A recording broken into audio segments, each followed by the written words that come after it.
Hello. Yes, so hello everyone, welcome to M S study guru. So आज की इस video में मैं आपको बताने वाली हूँ कुछ ऐसे सेक्रेट टिप्स के बारे में जिनके ज़रिए आप किसी भी यूनिवर्सिटी एग्जाम में टॉप कर सकते हैं। सो बेसिकली टिप्स जो होंगे ये आपके प्रेजेंटेशन टिप्स होंगे। दैट मीन्स कि आपको एग्जाम में पेपर प्रेजेंट कैसे करना है, ठीक है, उसके बारे में ये टिप्स होंगे।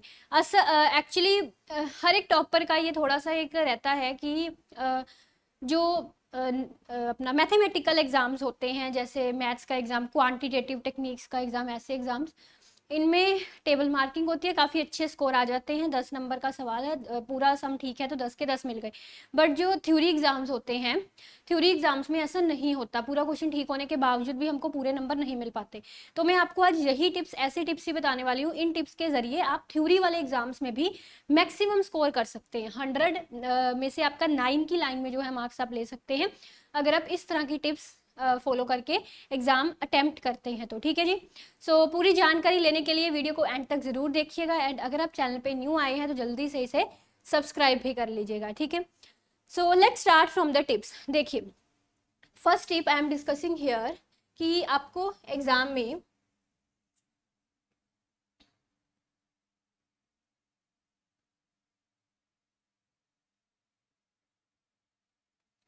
Yes, so first tip I am discussing here कि जब भी आप, आपका जो एग्जाम है ना वो एक्चुअली पॉइंट्स की फॉर्म में लगना चाहिए। उसमें कभी भी आप, ऐसा नहीं होना चाहिए कि पैराग्राफ्स की फॉर्म में लेंथी लेंथी आपने इतना इतना कुछ लिख दिया क्वेश्चन में, लेकिन जो एग्जामिनर है उसको पढ़ने में इतनी दिक्कत आएगी, जो आपका पेपर चेक कर रहा है, कि उसको सारा पैराग्राफ में जो है वो पढ़ना पड़ेगा। देखिए, एक चीज़ समझिएगा, आपको अपना एग्जाम इस तरह से प्रेजेंट करना है कि आप जो एग्जामिनर है उसके लिए काफ़ी इजी बना सके एग्जाम को चेक करना, है ना। तो जितना ज़्यादा आप उसके लिए इजी बनाएंगे एग्जाम को चेक करना, उतने ज़्यादा नंबर आपको मिलेंगे। तो ये चीज़ याद रखिएगा।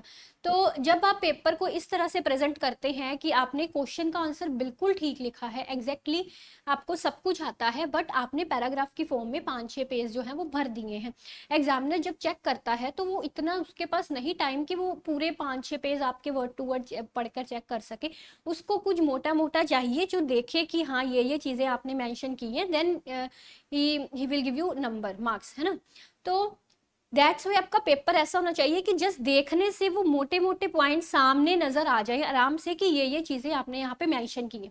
आपका पेपर पॉइंट्स फॉर्म में होना चाहिए। इसका मेरे कहने का मतलब क्या है, जब भी आप किसी क्वेश्चन का आंसर देते हैं, इस तरह पॉइंट्स बनाकर आप इस तरह से लिख सकते हैं, ठीक है, इस तरह से लिख सकते हैं, बजाय कि पैराग्राफ्स की फॉर्म में जस्ट पेज भरते रहना। जब आप इस पॉइंट्स की फॉर्म में लिखते हैं चीज़ों को, तो पॉइंट साफ साफ नजर, दैट मीन सामने ये पहला पॉइंट है, ये दूसरा पॉइंट है, तीसरा पॉइंट, इजीली पढ़े जाते हैं। जब आप कोई बुक पढ़ते हैं तो जिस बुक में आपको पॉइंट्स की फॉर्म में चीज़ें मिलती हैं वो बुक आपको जल्दी समझ में आती है, एज कम्पेयर टू जिसमें लेंथी बल्कि फॉर्म में लिखा होता है ना। ये चीज़। दूसरा यहाँ पे पॉइंट है कि आपको, बहुत बच्चे बोलते हैं, लर्नर्स बोलते हैं कि अगर आपको सब कुछ आता है, सारा कुछ अच्छा खासा आता है, तो ये चीज़ें मैटर नहीं करती। बट यकीन मानिए ये चीज़ें मैटर करती हैं। इन चीज़ों के कारण ही कई बार सारा कुछ आपने पढ़ा होता है और आपको सारा पेपर आता होता है, बट फिर भी आपके मैक्सिमम नंबर नहीं आ पाते, और दूसरा बंदा जिसको आपसे शायद कम आता था वो आपसे ज़्यादा नंबर ले जाता है, जस्ट प्रेजेंटेशन टिप्स के कारण, ठीक है। दूसरा यहाँ पे नंबर पॉइंट है इंट्रोडक्शन एंड कंक्लूजन। ये बहुत इंपॉर्टेंट चीज़ है, और सिर्फ ये आपके मास्टर्स या बैचलर्स के एग्जाम के लिए नहीं, अगर आप यूपीएससी के एग्जाम के लिए प्रिपेयर कर रहे हैं तब भी ये मैटर करता है। इंट्रोडक्शन एंड कंक्लूजन बहुत इंपॉर्टेंट पार्ट है। इंट्रोडक्शन, किसी कोई भी क्वेश्चन आप जब लिखना स्टार्ट कर रहे हैं, लॉन्ग आंसर टाइप क्वेश्चन बोल रही हूँ, शॉर्ट क्वेश्चन में मत इंट्रो कंक्लूजन लिख रहे ना, लॉन्ग आंसर टाइप क्वेश्चन में इंट्रोडक्शन लिखते हैं उस चीज़ की, और एंड में कंक्लूजन देते हैं, और आपकी ये बहुत अच्छी होनी चाहिए, बहुत अच्छी होनी चाहिए। इंट्रोडक्शन एंड कंक्लूजन आपकी बहुत नाइसली लिखी होनी चाहिए, और ये करेंगे तो इससे भी आपकी प्रेजेंटेशन पर काफ़ी पॉजिटिव इम्पैक्ट पड़ेगा, ठीक है। तीसरा यहाँ पे पॉइंट है, जब भी आप एग्जाम अटेम्प्ट कर रहे हैं तो हमेशा कोशिश करिए कि आप ऐसे क्वेश्चंस अटेम्प्ट करिए जिनमें डायग्राम्स ज़्यादा हैं, ठीक है। डायग्राम्स ज़्यादा है, हालांकि ऐसा असल में होता नहीं। देखिए, अगर 10 नंबर का क्वेश्चन है, डायग्राम्स वाला क्वेश्चन है, 10 नंबर मिलते हैं, नहीं डायग्राम्स वाला क्वेश्चन, तब भी वो 10 नंबर का ही होता है ना। बट ये चीज़ मैटर करती है, डायग्राम्स अगर आपके क्वेश्चन में ज़्यादा दिख रही हैं तो इसका जो चेक कर रहा है आपका एग्जाम, उस पर ज़्यादा पॉजिटिव असर पड़ता है। ठीक है, तो ऐसा क्वेश्चन अटेम्प्ट करें, attempt question diagrammatically, question diagram.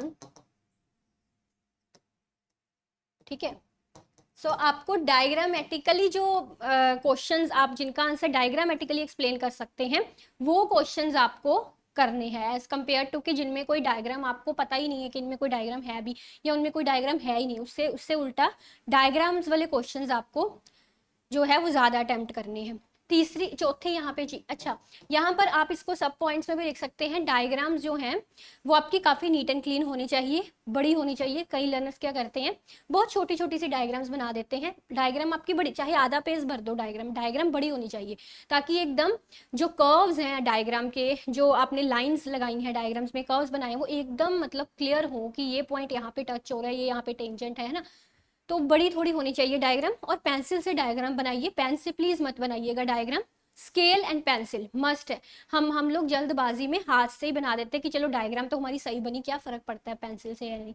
But ये इंपॉर्टेंट पॉइंट है, पेंसिल स्केल से डायग्राम बनाइएगा, एकदम स्ट्रेट लाइन है तो स्ट्रेट ही शो होनी चाहिए, बहुत नीट एंड क्लीन, आपका एक एक पॉइंट हाईलाइट होना चाहिए। और जितना हो सके ना, जो डायग्राम है उस पर आप मार्क जरूर कर दीजिए। जैसे कि इकोनॉमिक्स में अगर मैं ऐसे एक डायग्राम बना रही हूँ, टेंजेंसी है, ठीक है, यहाँ पर मैं साइड में लिख रही हूँ कि ये पॉइंट मेरा क्या डिपिक्ट कर रहा है, ये पॉइंट डिपिक्ट जो भी कर रहा है, दैट इज कंज्यूमर इक्विलिब्रियम या प्रोड्यूसर इक्विलिब्रियम, है ना। तो यहाँ पर मैं लिख रही हूँ, दैट मीन्स इस तरह आपको डायग्राम को मार्क जरूर करना है। कर्व बना रहे हैं तो आप पता होना चाहिए कि एक्स एक्सिस पे क्या शो हो रहा है, यहाँ पे लिखना है वाई एक्सिस पे क्या शो हो रहा है। मतलब पूरा डायग्राम को जितना आप इलेबोरेट कर सकते हैं, जितना ज्यादा मार्क्स वगैरह, ये आपका जो है ये इसोक्वेंट कर्व है, ये आपका इसोकोस लाइन है, ये इसोक्वेंट कर्व है, मतलब हर एक चीज यहाँ पे आपको शो करनी है। इससे क्या होगा कि आपकी डायग्राम देख के ही पता लग जाएगा एग्जामिनर को कि इस बच्चे को सब कुछ आता है, उसको आपका थ्योरी वाला पोर्शन पढ़ने की जरूरत ही नहीं पड़ेगी, तो दिस विल फेच। ठीक है, उसका कम समय लगेगा आपके पेपर चेक करने में। ठीक है, अगला पॉइंट है, हमेशा फ्लो चार्ट्स का यूज कीजिएगा, this is very important point. अब ध्यान से समझिएगा, मान लीजिए आप कोई टॉपिक जो है वो राइट कर रहे हैं और उस टॉपिक के 4-5 पार्ट्स हैं और 4-5 पार्ट्स आपको एक्सप्लेन करने हैं।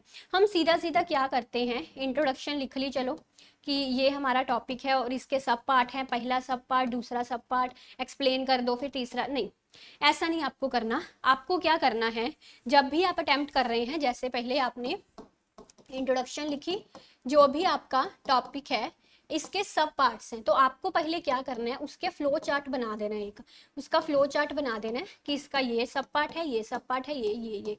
अब ये फ्लो चार्ट बनाने के बाद आपको बारी बारी एक को एक्सप्लेन करना है। ठीक है, this will fetch you maximum marks.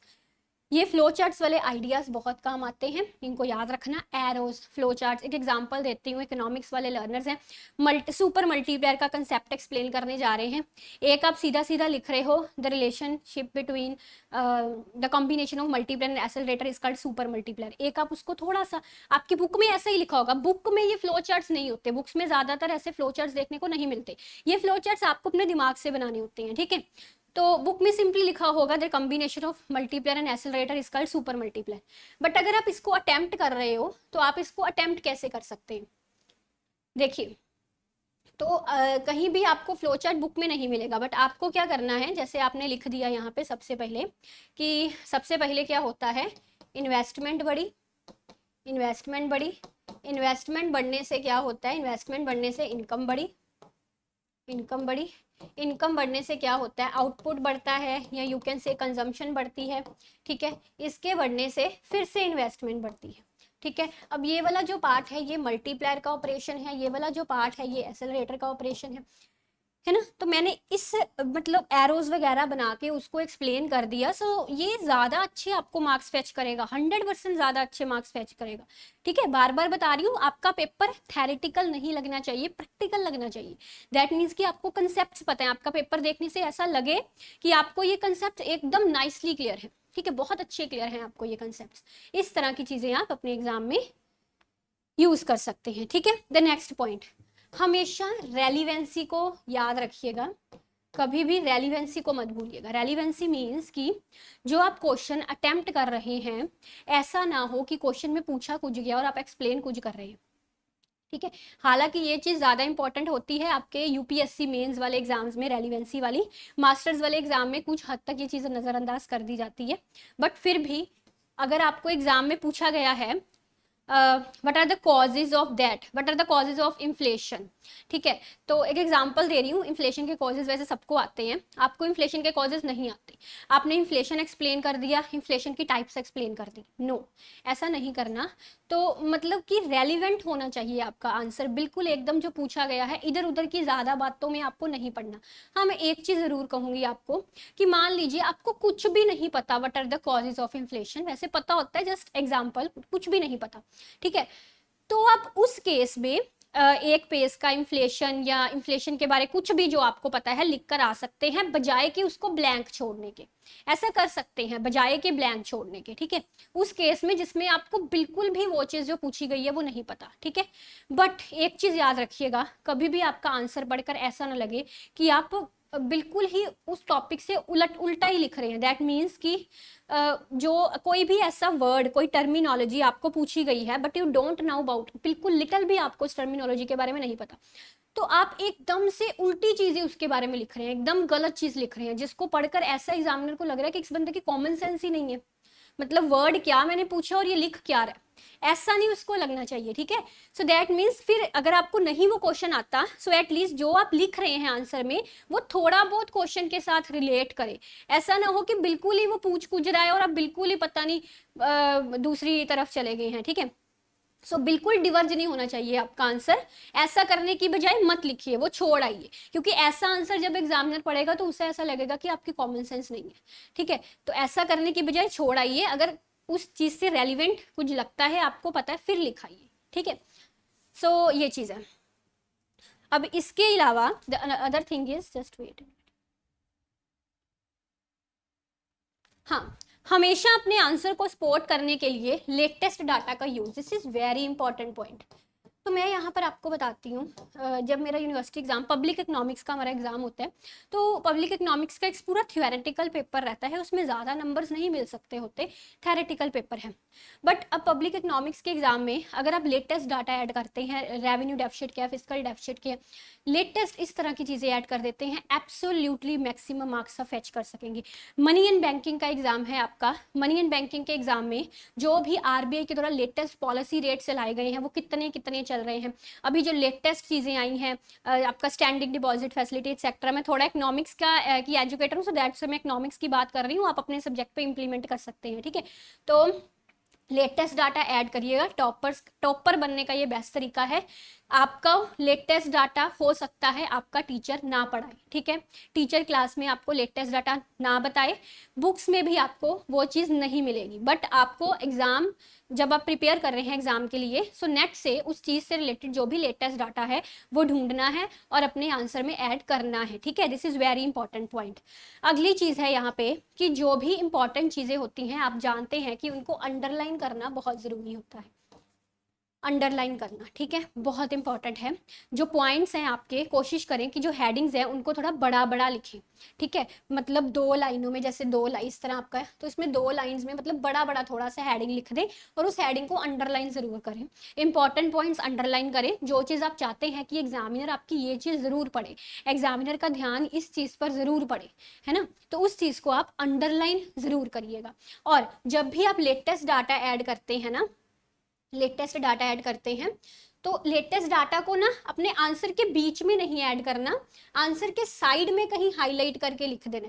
As example आपने आंसर लिखा इस तरह से, ठीक है, तो इसमें नहीं आपको लेटेस्ट डाटा ऐड करना, आप साइड पे कुछ भी ऐसे बॉक्स बना दीजिए, कुछ भी बना दिया, यहाँ पे लिख दीजिए फिजिकल डेफिसिट एक्सप्लेन कर रहे हैं, मान लीजिए डेफिसिट्स एक्सप्लेन कर रहे हैं इंडिया में, तो यहाँ पे लिख दीजिए कि लेटेस्ट फिजिकल डेफिसिट इतना चल रहा है, ठीक है। दैट मीन्स कि साइड पर उसको थोड़ा सा हाईलाइट सा कर कर लिख दीजिए, क्या कि एग्जामिनर का ध्यान अलग से पड़ रहा है, ये चीज जो है आपके जो आपने लिखा है उससे थोड़ी सी अलग है, ठीक है, ये चीज है।